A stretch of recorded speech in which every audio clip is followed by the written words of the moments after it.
It turned out that Gavide had been stringing us along all the time until they signed a deal with another, more bankable salon. I was not pleased. So back to the drawing board, I found the perfect place to grow my vision. The Regency Athletic Club on the 6th floor of the Hyatt Regency.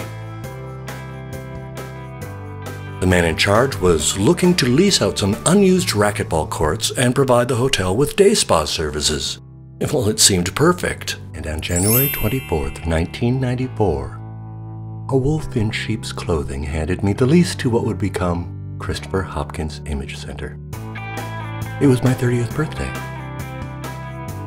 Oh my, what an exciting time that was. Until, one by one, each of my original core team changed their minds. I hired Brad Langless, and with my new core team, we moved ahead.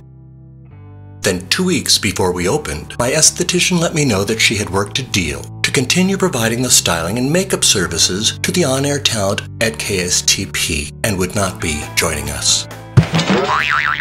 Now, attempting to build a startup business, hire quality talent, train, and help build their books to the 6th floor of a hotel. Only a business owner understands the panic and stress.